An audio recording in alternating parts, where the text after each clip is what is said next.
is just about 3 o'clock, so I think we'll begin. Okay. So, Lord Pickles, I'm Danny Stone, Chief Executive of the Antisemitism Policy Trust. For those that don't know, I'm delighted to be joined by Lord Eric Pickles today, who is the government's advisor on is a special envoy, excuse me, for post-Holocaust issues.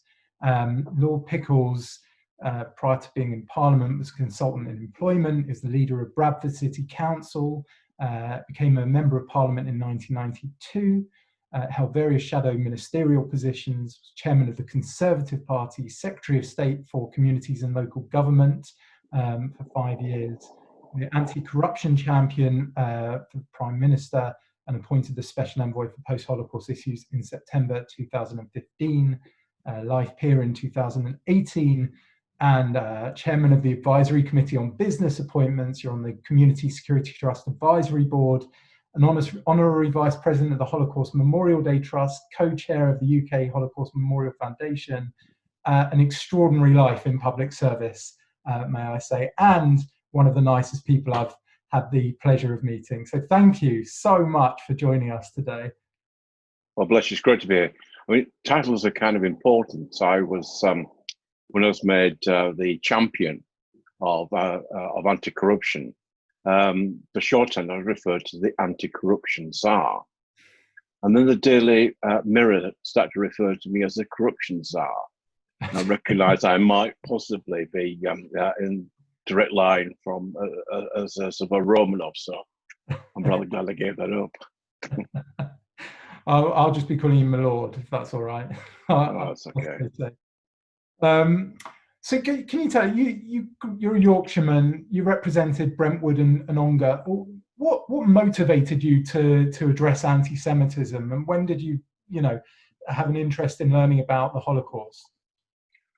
I've been involved in sort of anti-racist activity as long as I've been a member of the Conservative Party, and I was with Joe Richardson, late Labour MP. I was national co-chairman of the Joint Committee Against Racism, and that'd be right in the middle of the 1980s. So I've also had a great interest in it, but in terms of specifically sort of dealing with anti-Semitism, I can't claim to have sort of enormous numbers of Jewish people either in Keighley, where I was brought up, or in Brentwood. In fact, we did work out that I could have invited every single Jewish person that lived in my constituency round for afternoon tea, and I wouldn't have run out of crockery. So it's not exactly but it's always struck me as being a right that needed to be righted. And I kind of got involved in the Jewish community through an unusual route, and that was through it was through Israel. I first went to Israel in 1980, and it was, it's been like a proper love affair. I just love the country. I love the people. I love the kind of, we're going to sort this out. I love the sort of the innovation and the determination, and I think you can judge a sort of a country as you can judge a person by their friends, but you can also judge them by their enemies. And there's some pretty unpleasant people who don't like Israel, and it's kind of through. I started to go to sort of through Conservative Friends of Israel, started to go to various events, and then as a natural process, you started going to Jewish events, and yeah, it's not a duty. I really I've enjoyed myself with the community. So you take on this role, this special envoy role. For those that are watching that don't know about what you do, can you describe a little bit about the role, what the current focus is, and what you are doing in that role? What post-Holocaust issues are?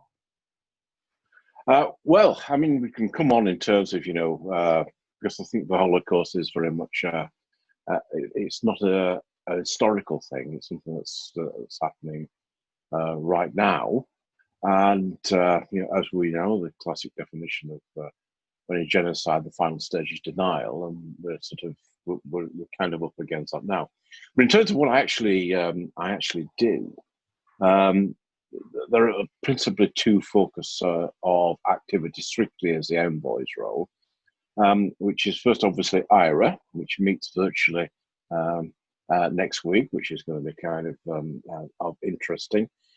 And I arrived on IRA when we were going through one of these sort of periodic soul searching about the international definition of anti-Semitism.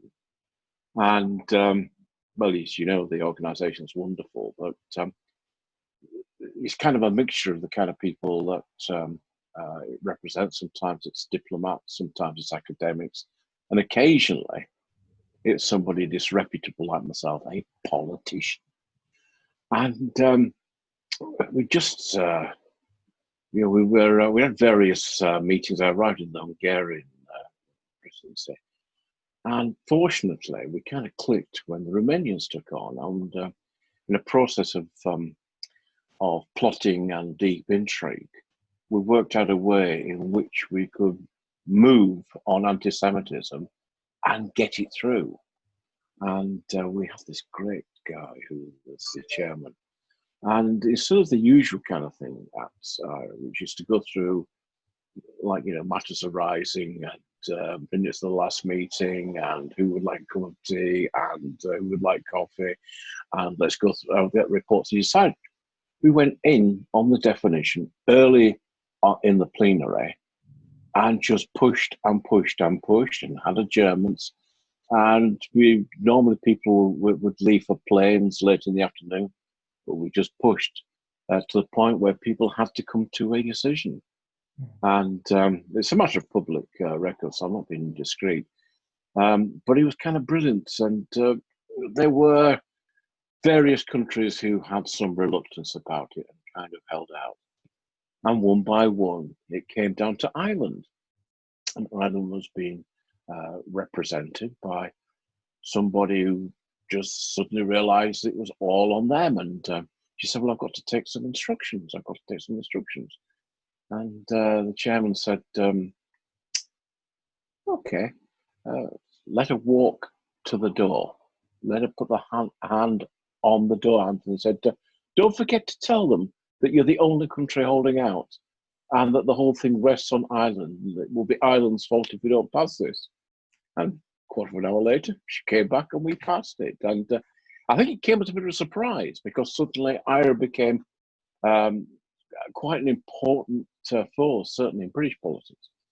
The other side is I do the International Tracing Service, the Ulster Archive, which is an archive in Bad Olsen in Germany, which, if you could imagine the most remote part of Germany, it's there. And basically, it's the records principally from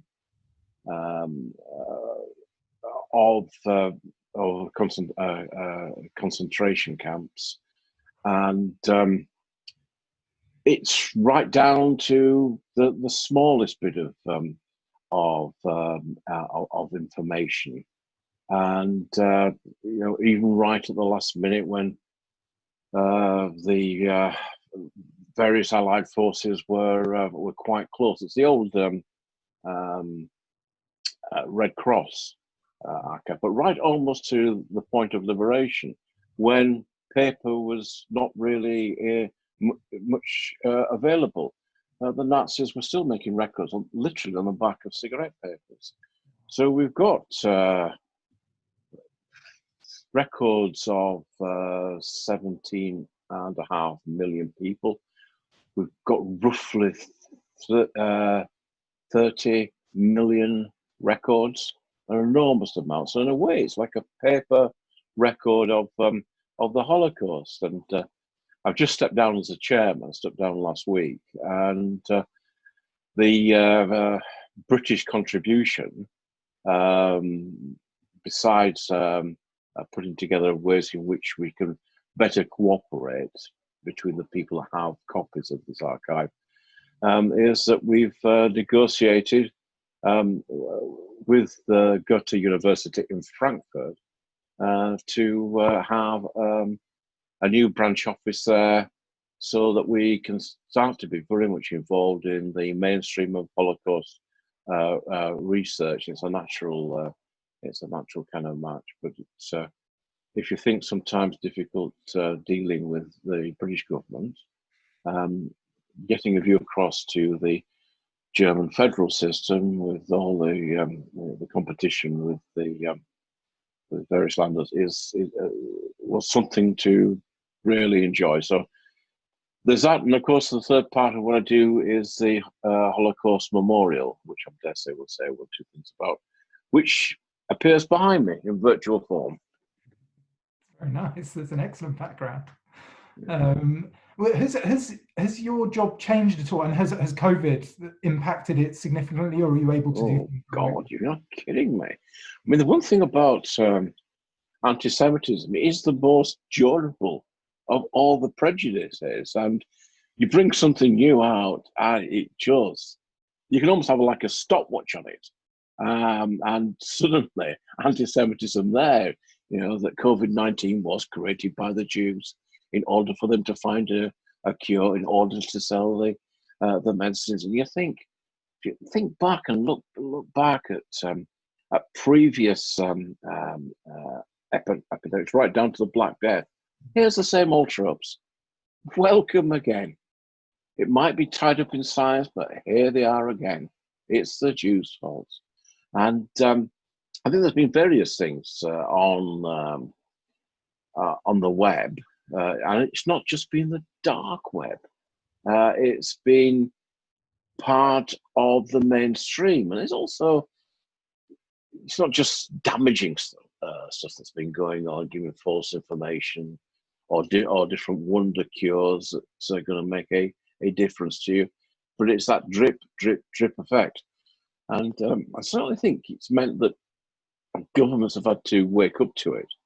I was on a call a couple of days ago anyway. The Germans have taken over the chairmanship of IRA, and also the chairman of the European presidency. And they're wanting to do all kinds of things to further the Holocaust denial initiatives. But one of the things they're looking for, and I actually do think this is a really good idea, I'm very keen for our own government to be involved, even keener for the Americans to be involved, is for us to start the process of getting a rebuttal, a kind of instant rebuttal. And I have suggested to IRA they're ideal to be the custodians of the fact. So when people are starting to argue the toss over numbers, we should be able to produce something that has a stamp of approval that is official, that can take down these kind of ludicrous, very strange people. And I mean, as you know, Danny, some of it's been quite sophisticated. It's not just some strange young man in his bedroom still living with his mother, you know, kind of in middle age, putting out this film. It's quite sophisticated, and it needs to be addressed. And is that, so have you seen denial kind of develop, denial revisionism develop over the time you've been in the post? Oh, absolutely. And it's kind of become more sophisticated. It's almost like kind of that, you know, that classic moment in that David Irving film, No Holes, No Holocaust. You know, and it's kind of weird. It becomes the doubt the numbers. They suggest there might have been a flu pandemic. Forgive me, I mean, one or two people on the call will have heard me say this, but I can't think of a better way of describing it. I go to Poland quite a bit, and I went to Treblinka. I don't know if folks have sort of visited the site. There's clearly no one left who went there as you know, as a victim, and it was mostly blown up by the Nazis as the Red Army was approaching. But it was a straightforward killing site. There was no separation for slave labour.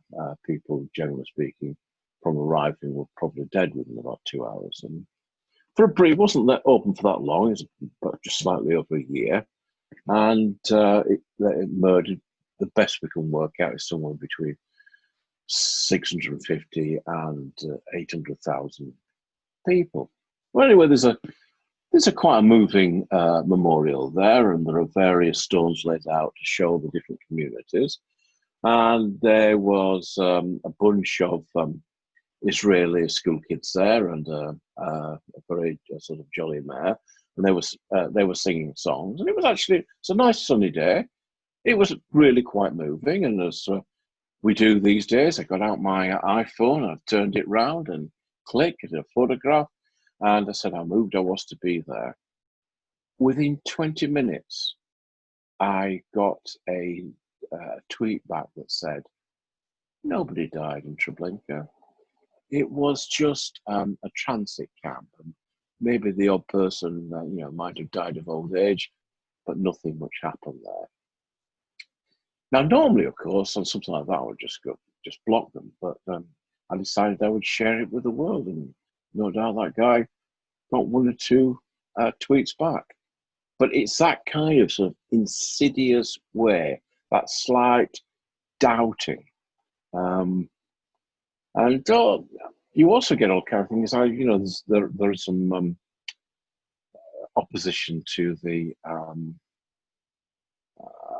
memorial, and it's particularly strong in some parts of the House of Lords. Well, I went to meet with one of the opponents of this, and guy, I think, in his 80s, maybe a bit more, and we sort of sat down there, and he sort of starts talking about the so-called Holocaust. Sometimes you hear these things, you think, did he really just say that? I'll continue because I'm trying to persuade him, and then he refers to the so-called Holocaust again. So I said, excuse me, what do you mean by that? He said, Holocaust means burnt offering, doesn't it? Well, I said, yes. He said, well, weren't they all gassed? So, I mean, that kind of sort of pedantic semanticism just cannot disguise casual anti-Semitism. Yeah. Gosh, that's shocking. I've not heard that story before. That's absolutely shocking. Well, I decided to tell the story. I told the story on the floor of the House of Lords, and he was there. I decided because it was, we were talking. I wouldn't actually name him, but the next time he does, it's totally private. Next time he does, I'll relay the story and name him. Wow. Wow. Gosh, well, you've covered a load of really interesting topics. I want to kind of dig into some of them. Firstly, what's your position, out of interest, on Holocaust denial? Should it be made illegal? I am a bit equivocating about it, because there are a number of pieces of legislation you can use, mostly in terms of the public order, and it seems to be used reasonably effective. There may come a time when we may have to consider it. If we decide to review the various sort of racial hatred pieces of legislation, I certainly think we should throw it into the mix. I'm not sure I would want to do this if it wasn't within the mix. And of course, we'll have a terrible problem.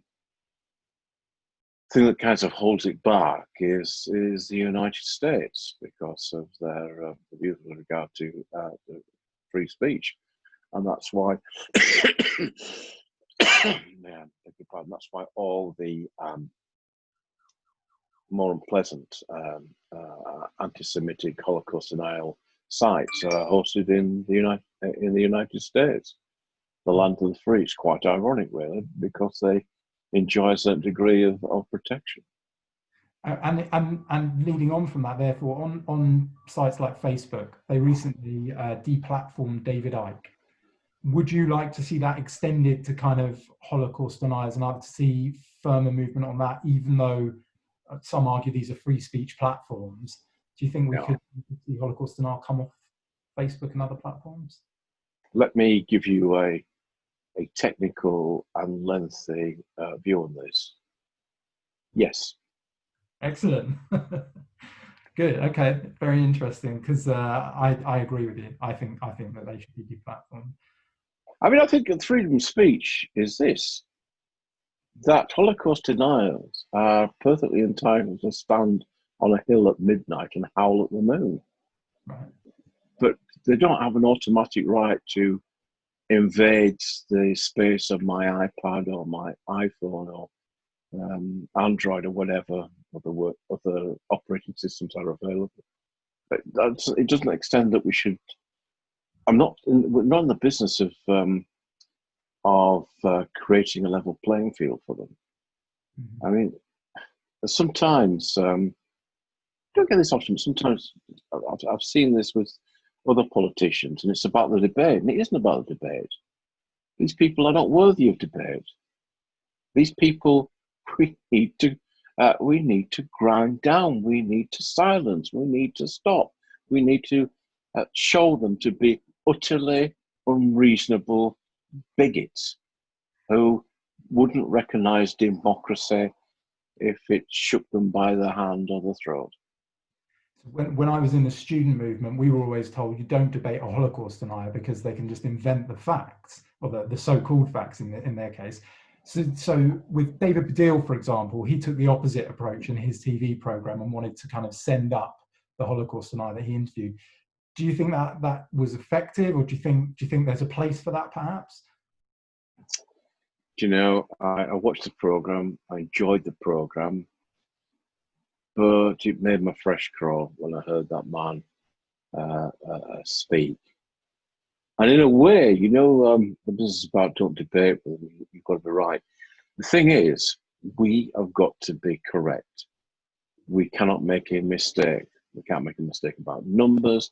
We can't make a mistake about time. We can't make a mistake. But they can say what they want, because they can, as you say, make things up and do make things up as part of that process. It's not that line comes naturally. It's deliberate. It's about obfuscation. It's about muddying the field. It's about trying to ensure that people don't entirely grasp the full horror of it. So on kind of balance, I don't think I would have done it. But I mean, Baddiel's quite a forceful guy. He comes from that kind of background that's used to sort of taking on hecklers. And in truth, he did make the guy look really stupid. But I think you know, Baddiel's exceptional. I don't think I'd be good enough to do that. Wow. Well, we've got some questions coming in, so I thought I'd maybe put some of these to you. Just before I do, the Holocaust Memorial, there's, I mean, a lot going for it. Do you think we're going to see the kind of the progression in the planning application anytime soon? And there are those that have said, well, it should have been at the Imperial War Museum, or it should be somewhere else. Oh, yeah. What's your take on the importance of where it's planned to be? Well, we do, like in modern planning applications, you do sort of these pre-applications, and we had a number of public meetings, and it was kind of interesting because we asked people what their views were, and we got some people coming to say that, you know, it's a really good idea, it's the wrong place, and it really should be somewhere else. Maybe it should be in North London where all the Jews are. Maybe it should be at the other side of the river because they don't really mind that kind of thing. Do we really want to see a Jewish shrine next to Parliament? You know, why can't we have something else there? And we'd really like this. Like, it basically starts, we really would like this, but it's entirely the wrong place. It's too close to a children's playground. It should go to the Imperial War Museum, which will put it next to a children's playground. But I'm pleased to say that we are working hand in glove with the Imperial War Museum, and we will produce something that people will be immensely proud of. And it's there because it's the obvious place to put it, because if anything has defined our century, the last century, and continues to define this century, it's the Holocaust. The Holocaust changed Europe. The Holocaust defined the geography of Europe. The Holocaust continues to reach not just through survivors, but in contemporary genocides. And forgive me again, because people will have heard me say this. I think the case is this, that when somebody leaves that learning centre, they will come out and they will see Victoria Tower, the opposite end to Big Ben, and they'll see Parliament there. And they'll see that Parliament is the last bastion against tyranny. And but what I want is the people that work in the Lords and in the Commons, both MPs, peers, and people who just work there, to look out and to see the memorial and to recognise that a legislature has a choice. It can either oppress its citizens, or it can protect them. We need to remember it was a compliant legislature that passed the Nuremberg laws. It's been very interesting looking at some of the, as we're getting closer to the inquiry, with the arguments put up by the opposition, which seeks to mock that, which seeks to mock what we're doing, it seeks to suggest it's an inappropriate place. It is the place to be. This is a big test for the United Kingdom, and we need to ensure that it's not just about remembering the victims. That's important enough. It's not just about remembering the families of Holocaust survivors. Oh, it's important enough. It's about ensuring that we make clear that there was once an organisation that sought to murder its citizens, and that doesn't in any way diminish the claims of other people, claims of victims of communism, or the victims of slavery.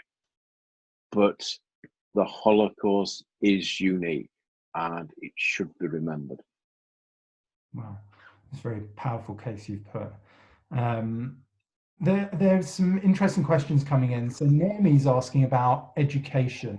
And the question she sent in earlier referred to whether you think that education should now change from being solely perhaps RE or history to being more, I don't know, widespread cross-cutting in the curriculum. So should learning about the Holocaust and anti-discrimination, I suppose, be more part of the wider curriculum rather than in specific subject silos? Well, in terms of history, it's the only single issue that's on the curriculum that has to be taught. But if we're really honest, Danny, it's very variable. Some do the job extraordinarily well with insight and empathy, and some places it's, here's Schindler's List. This is a film. I'll come back in a couple of hours after you've seen it. And some, there is a kind of worry, I think, within the education system, teachers how to teach it. And I'm sure you remember the UCL did a really fantastic piece of work. Maybe it's about 3 or 4 years ago now, that just looked at the attitudes to the Holocaust, how it should be taught. And I was talking to Trevor Pears a couple of weeks ago, and apparently they're about to produce a follow-up and an extension of that. So, yes, I think it should be integrated. This is not about civic. This is about understanding, what happened not so long ago, just a relatively short time ago. I think it's the Holocaust Museum. Every day they put out a photograph of people with their birthdays of victims, and my birthday is on the 20th of April, and they had this young French girl And I worked out that, she was born sort of in the 1930s. She was murdered when she was a child. I mean, when I was born, she would have been celebrating, like her 18th birthday. She still possibly could have been with us right now. What a terrible, horrible waste. And I mean, I'm sure you feel this. I mean, when you meet a Holocaust survivor, one of the privileges of my position is I've got to meet loads, and I've got to see them as friends. And you think of these nice, wonderful people, and you think of the horrible experience they went through, the loss of their families. I mean, I think it is remarkable that people came to this country and rebuilt their lives and built happy lives for their children and their grandchildren. This is an enormous triumph over evil. Yeah. So many of it. Every time I meet a survivor, I think how amazing the survivors are, and also the legacy that they've left, and what that could have been for so many people. Yeah, lots. I mean, it's traditional to kind of sort of say, well, think of all the scientists that would have died, all the great artists that would have died. Well, that would have been. That's absolutely right. But I would always like to think of the families that would have been brought up. Think of the happy marriages. Think of the joy. Think of that lost possibility. Yeah. All right, and sort of just a side point before I go back to the question on survivors. Is there something that you've learned from the survivors that you've met that informs either your work or how you live your life, I suppose? Well, you see, I like you, have only met survivors who are part of the sort of Holocaust educational sort of workplace, if you like. Mm-hmm. So I haven't met those who don't want to talk about it. Perhaps now are sort of reliving some of the hell in their own mind. So I haven't seen that. But those that I have met, and I suppose I must have met hundreds of them, is the ones that survive, you know why they survived. They were very determined people, a determination to live. There's just something, I think, in their eyes, something in their attitude. And I think that the thing that made them survive was the thing that made them a success. And not just a success in terms of, business, but success in terms of bringing up a family, becoming part of Britain, becoming part of the British identity. And I've met one or two survivors in other countries, and I can recall meeting this very distinguished lady in Milan. And again, it was the same thing. It was an enormous determination, an enormous pride in her country, in Italy, about overcoming things. So, yes, I think that there is something in that process of survival, a determination to tell the story, and a determination to make a difference. In terms of making a difference, Isabel, circling back to the Holocaust Memorial, is asking how the UK Holocaust Memorial is going to combat anti-Semitism. Well, the memorial itself is there to remember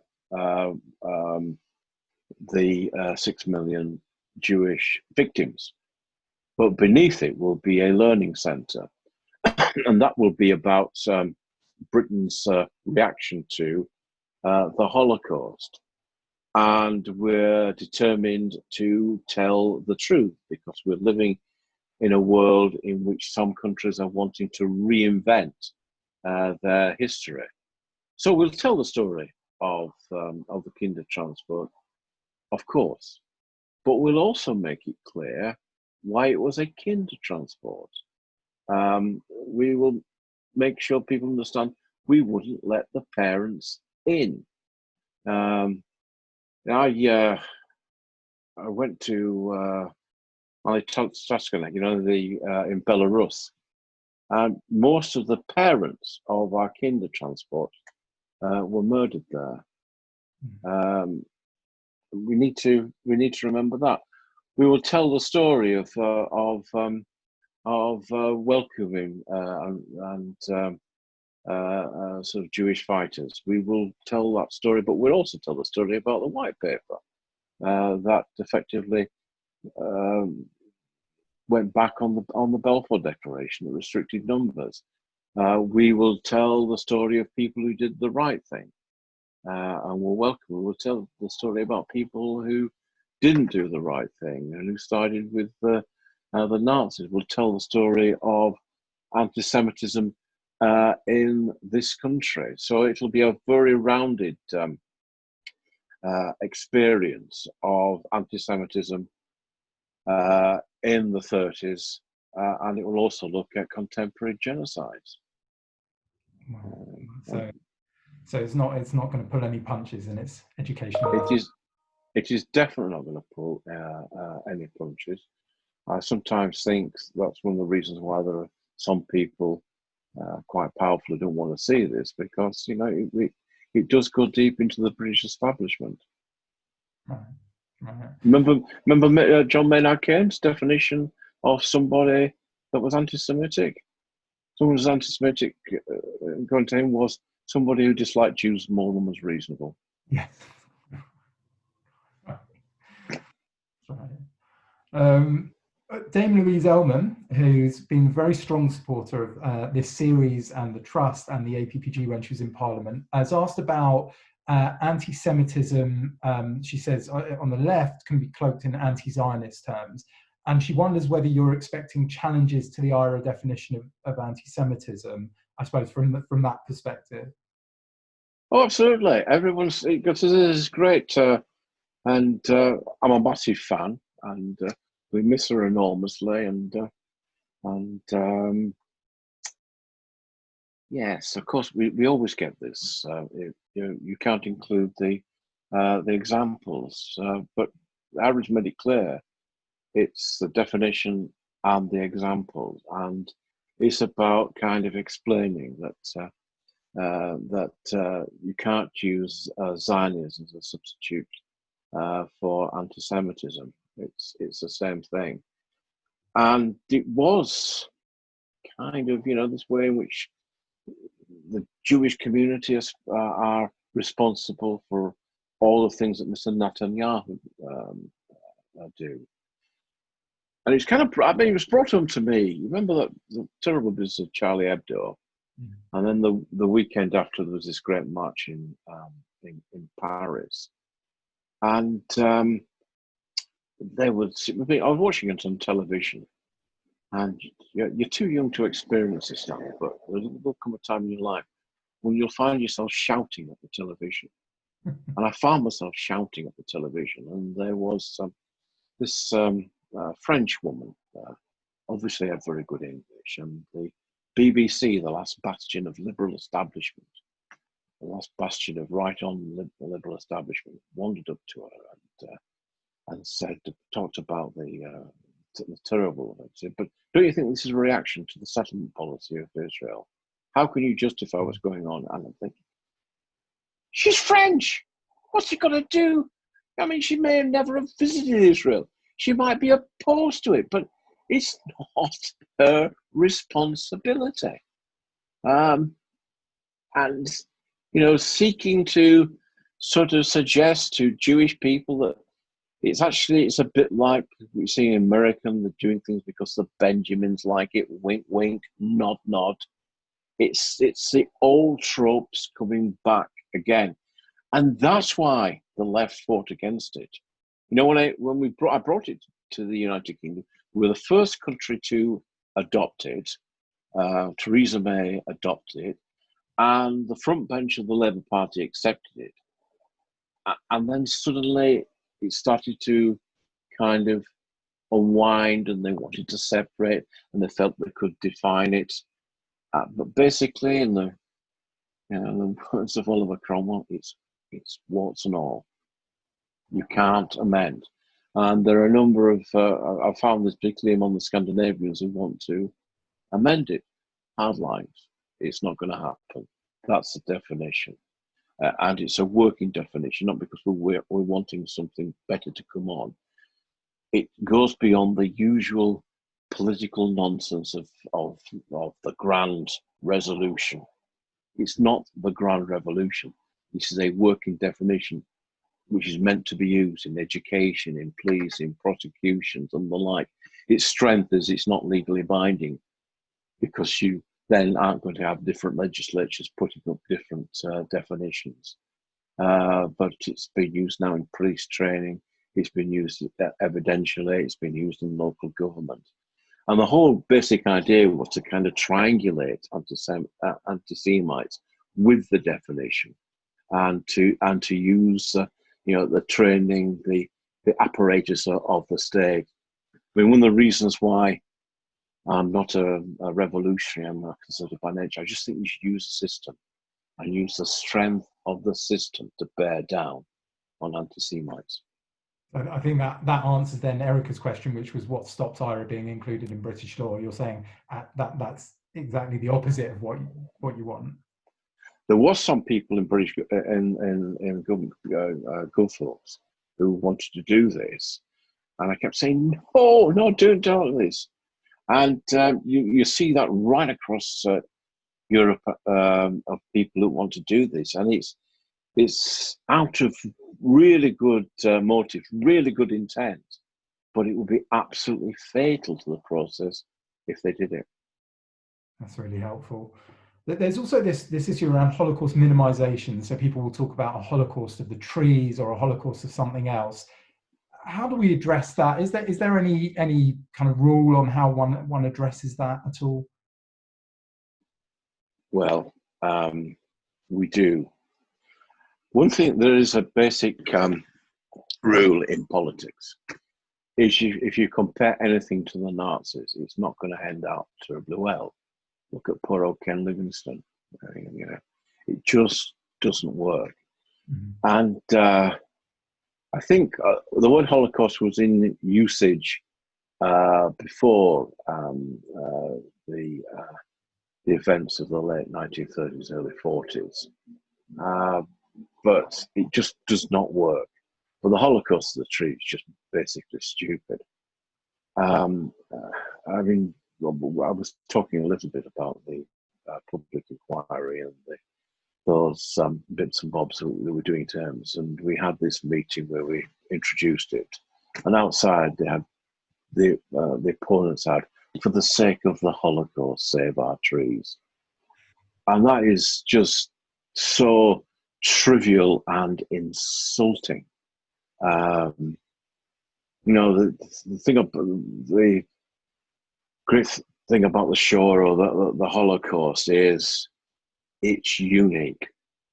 It's unique from different genocides. It was a decision by a government to literally murder a whole section of society. Yeah. Agreed. So moving focus from the UK internationally, what's your kind of analysis of the state of play in respect of reparations, restitution? Where are we internationally on that? 2 steps forward, 1 step back.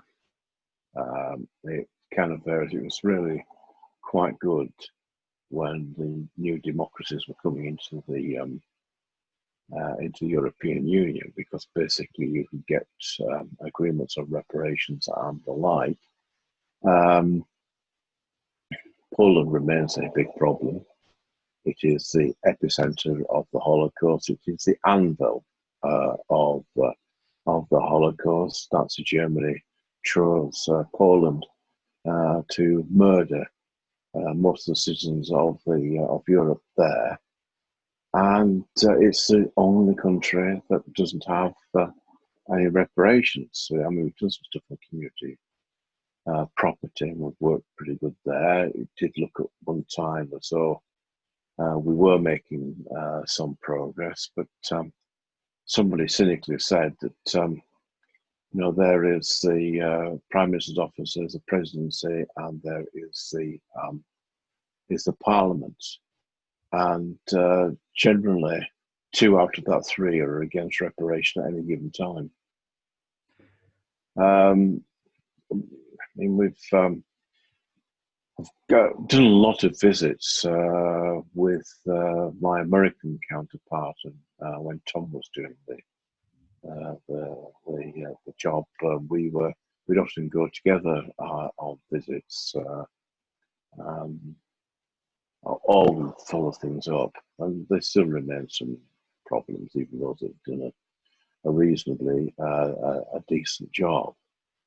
But the thing, just to go back to Poland, I think the thing that will make a difference, it's not the European Union, but the American Congress, who has some real clout. And if you look at a place like, say, Warsaw, a significant amount of Warsaw used to be owned by Jewish owners. And there must come a time when you're seeking to raise finance against property. I'm not sure you can give good title, and I think that might deal with it.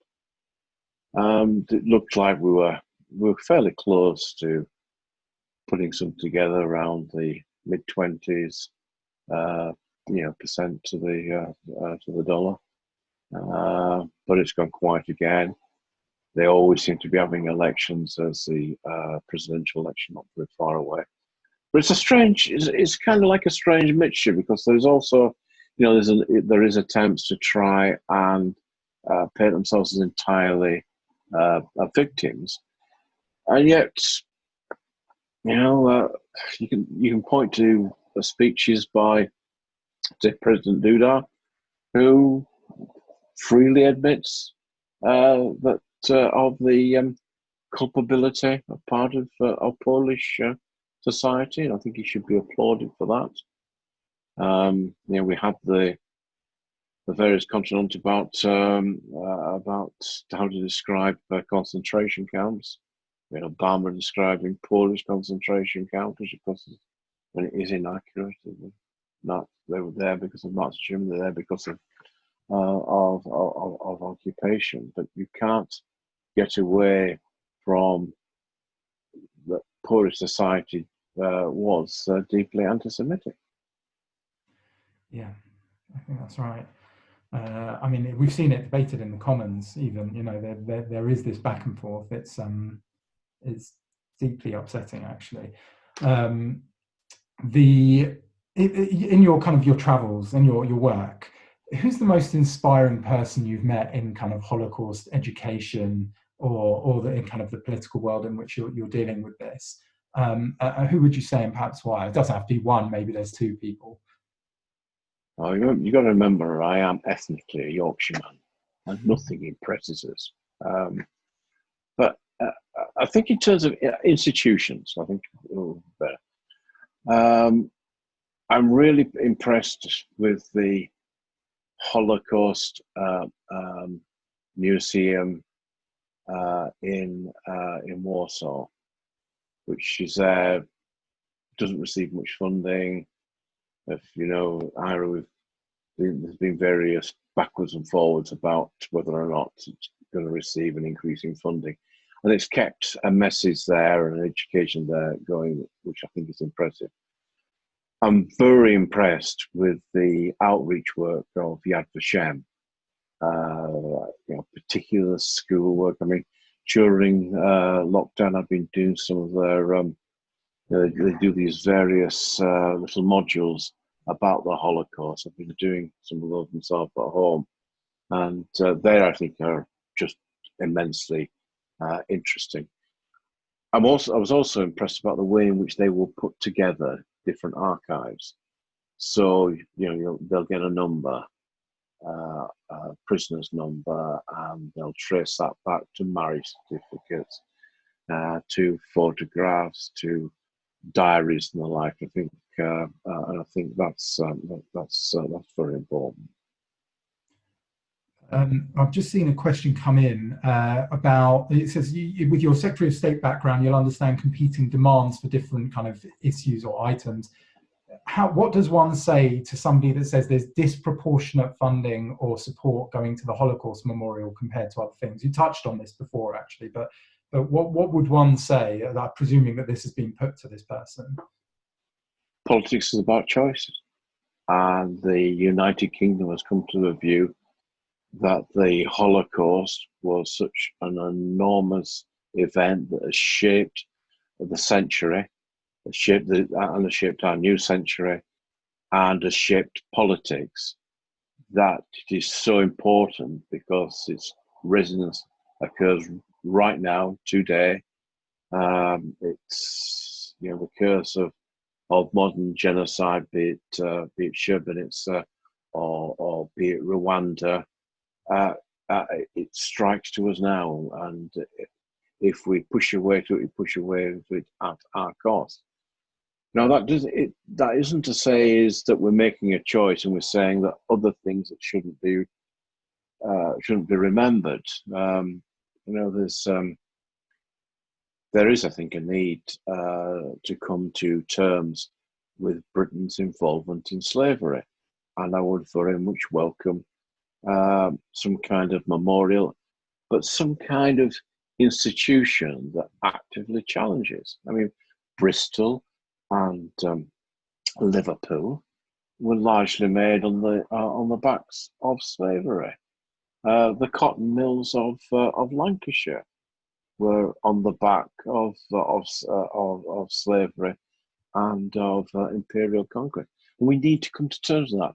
I've never been terribly in favour of tearing down statues, but I have been rather in favour of having plaques up or something that explains exactly what these people were. Otherwise, it becomes that sort of woke generation where we are completely pure and we are okay, and we've never got any kind of involvement in anything unpleasant because we've torn down a few statues. And I think just touch it, get on with a bit of reality. You see this with the Judensaal, the Jewish pig kind of statue. There's been a big debate about whether to remove these statues or not. I suppose we're nearly at time, but what's the greatest joy that you've had in your either this role or I suppose in work that you've been doing in the past few years? What's the greatest joy and the greatest challenge? I mean, the greatest joy is, I sometimes turn up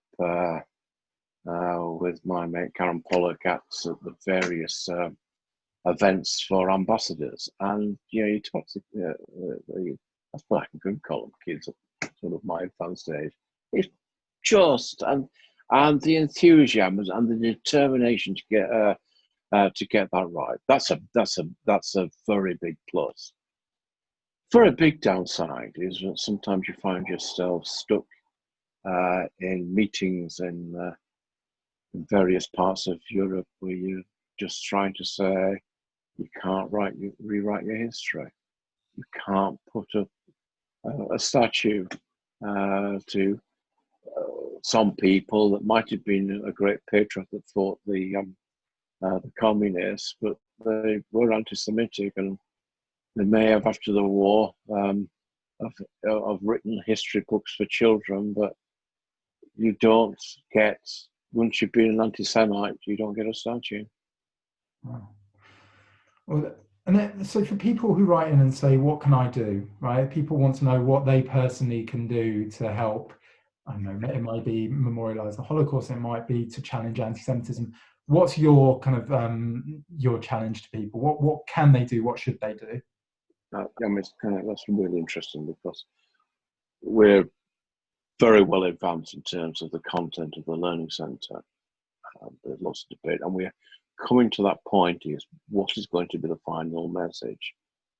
I mean, the final message has got to be one about hope, it's got to be one about community, and it's got to be something about activism, and we want to spur people on to get to know things greater, but also to get themselves involved in Holocaust remembrance, because after all, it's about it's about bringing communities together. It's about mutual respect. It's about mutual solidarity. And I think those are important civic sort of milestones that people need to pass. I mean, the thing about the virus, I mean, I think the virus has brought out the best and the worst of us. We have seen virtual signaling, but we've also found, you know, when I wander out for my socially distant walk, people say hello to you in a way that perhaps they wouldn't in the past. People want to talk to you in a way that they perhaps wouldn't. And I think it sounds a bit weird, but we need to ensure that Holocaust remembrance brings out the best in us. It brings out not just the sadness of the waste, but the joy of survival. We beat them. We beat the Nazis. And that's something that's immensely important. And that's not just about the Second World War. You know, it's all this sort of eugenics and seeing people as not fully developed. That's really important about our world. Wow, well, that is an immensely positive and inspiring note to end on. Lord Pickles, thank you so much for coming inside and on what is a glorious day, spending so much time with us. We've covered a huge amount of ground. Thank you for all you're doing. It's hugely important and hugely appreciated. And I look forward very much to being able to see you in person eventually and to talk about it as we used to. Yeah, those days will come. They aren't too far away, I think.